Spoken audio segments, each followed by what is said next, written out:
What's up, everybody? Big Herc 916, getting down fresh out.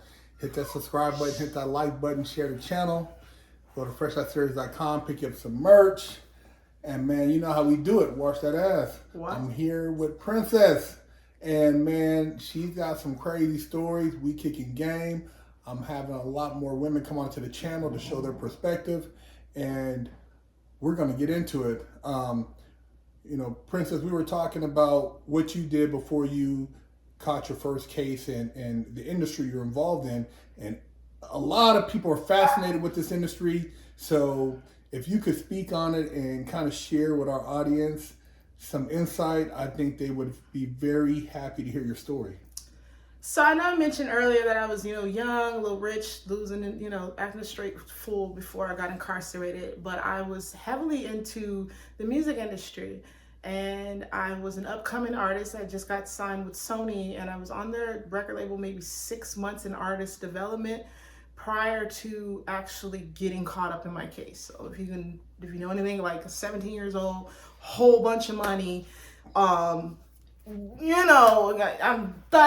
I'm doing all this, and I just felt indestructible. I swear to God, I was just cocaine cowboys, those beautiful gangsters and all that crap. And I did say crap. And then when I got locked up, the industry doesn't like bad publicity. Some people say bad publicity just as good as good publicity, but they dropped me like a hot potato. Nobody showed up to trial. They offered me to pay for some lawyers.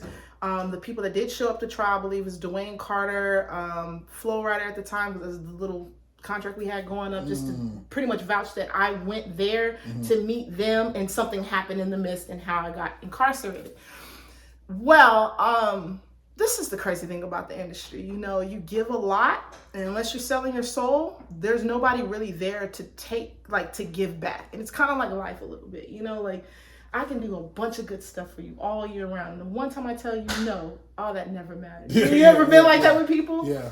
And so the thing about this particular prison sentence that kind of catches me up is one of my bunkies, who is now, she's my sister. She couldn't be any different. I lost my sister while being incarcerated, and this person is just like her. I met a woman by the name of Daviana Blake, and her story is magnificent. I'm not here to sell her story, but this is something that has me completely blown with people that are being idolized, and their morality may not necessarily match up with all of that. So Daviana Blake is doing a 12-year sentence on, they're trying to say that she neglected and harmed her son. The story, pretty much, you can look at all the news outlets. Her baby daddy killed the son out of jealousy because he felt she was sleeping with someone else. That's the truth of the story. Nobody else wants to get to it. He may not tell the truth. I know the truth. I spoke to the young lady. I'm telling you what it is. Well, her father, unfortunately, happens to be DJ Quik. This is unheartening to me because I've met David a couple of times through my agent, Heidi Gardner, aka Clarissa Jenkins. And we've been in the studios before. We've been in HMF studios right there on 3rd Avenue. Hindu Mafia, pretty big family out here. J-Star. I've just met a lot of these people. And to be in a county for over 3.5 years and your father doesn't get you a lawyer, doesn't attempt to bond you out, gives you all these excuses how he's poor and he's doing all this, but he goes and posts a picture of buying your sister a Jaguar and they're on a yacht, but you couldn't send somebody $40. And for those who's been locked up, you know what that $40 means. Damn. You know what that commissary means. You can't get on phone calls. You have to go through third-party connections to talk to your own father, about a situation that had it had been my grandson that got murdered and I'm now taking care of the other children, I would want an open communication with my child. And so that disheartened me, knowing her story, because that was my bunkie for 17 months. And then we ended up going to prison together, and we held each other down on a yard for my 2.5 additional years to finish out my sentence. And so I just want to address that situation, because I think people have this perception that when you meet people, you assume that their lives are better than what they really are. I'm looking at all types of TV shows right now with these kids growing up from celebrities, and they're telling some stories. Eazy-E's daughter, all these people, Martin Lawrence. I'm just sitting there looking like, dang, like it's not. And you would probably think from your perspective, like, yeah, right. But no, it's the truth. I watched a young lady that didn't have it as good as everybody assumed her to do. She gets treated terrible in prison because of who her father is. She can't associate with anybody because of who her father is. She can't speak on it because of who her father is, and she's getting tired of it because he's not doing anything to help her. So he just basically abandoned her in there. And when he gets addressed by people or news outlets, he has some type of, he gets aggravated or frustrated, or he feels like he's being picked at, but people are speaking on what they observe. And now I'm speaking on what I know, you know, like I'm not speaking on what someone could have told me. I'm sitting right there in the cell with your daughter. But you know what's crazy about it? Because like I've heard stories where, you know, Quik talks about how Suge did him on death row with the publishing and how he, you know, didn't cash it's a $20 check and he got ripped off and all this stuff. And then, so you would think like somebody, he's from the hood. That's what I mean. I know he's from the street. So you would think like, knowing that the people around you, you want to, you know, keep that circle tighter and make sure you look out for the right people. I mean, what did his daughter do to deserve that? You know, is there... I'm not going to get into the whole family dynamics. Again, I only have one side of the story, and from what I am learning, I may not be too open to learn the other side of the story. I do know that I have tried to approach the situation and was shut out and volatilely treated, trying to address it. But I do just want to say, like, you know, that girl does not belong in prison. I've never met a more innocent person suffering. And when you can do something for someone, if you can't afford to pay for something, the free thing is a letter. The free thing is that phone call we paying for, not you.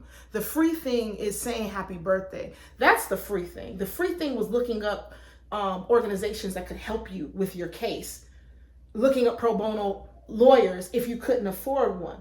But when you come to Arizona 3, 4, 6 times out of a year and don't visit your daughter not once, you know, I'm speaking on what I see. I'm not speaking on what I hear. And so I would have to say, out of this particular incarceration, that was probably the most inspirational and most upsetting and disappointing thing. It's bittersweet that I experienced, because I'm still helping this young lady. I love her to death. She's talented. I mean, off the top of her head, stupid freestyle. You know, she's uber beautiful. You just don't, you know, it's weird seeing those type of people. But you think that we all come from trash or we're all stripped down. Compassionate, has not lost her love for humanity at all, despite the injustice. I'm just a little baffled on why she got no type of financial help. Her help comes from her mother or her stepmother, Miss Nedra, you know, or what they call Cookie. Her emotional support came from her, you know, her cousins and the people she's meeting in there. And so it's a little disturbing. So I have to say, I said that to say that I don't idolize the rap industry at all. The human beings that I have met in the rap industry, how you would treat your family, how you guys have treated people that have gotten in trouble based on a lifestyle that you're actually promoting us to live, or the personas you want us to have or be perceived by America. And then when we get caught up in a case, it's all hands off, you know? You know, when you tell me that story, and you think about like how you see all these people when they're, you know, it's all good, they're kicking it together, doing this stuff, but as soon as something gets serious, and pretty much you get ghosted, it's like you realize that. How do you ghost your firstborn? How do you ghost your firstborn? Well, that's what's funny. Ghosting firstborn is even worse because that's your child. But you're like firstborn. That's who God gave you as a gift. Like, what type of? I mean, man, what is the mentality really? What's the value of like relationships out here today? You know. I don't know, but I just, like I said, there's so much going on in the prison system. I don't want to stray. I don't want to make this some big, you know what I'm saying? But I didn't want to mention that. I wanted to say there's the inhumane, there's the injustice, there's the misinformation, there's the lack of exposure. You know, there are people in there that are someone or should be treated like someone. Nobody has ever addressed those situations. There are innocent people in prison. I'm not saying that people just saying they're innocent. I'm talking like legit innocent. The whole case was fabricated. It's there. You can see the big discrepancies. Completely negated, completely ignored. They had to fill a quota, and we just happened at the wrong time, you know. Hey, there you have it, Big Hurt 916, Princess getting down on Fresh Out. You tired of smelling like stanky butt, funky armpits? Wash your ass. Go to FreshOutSeries.com and pick you up a bar of soap.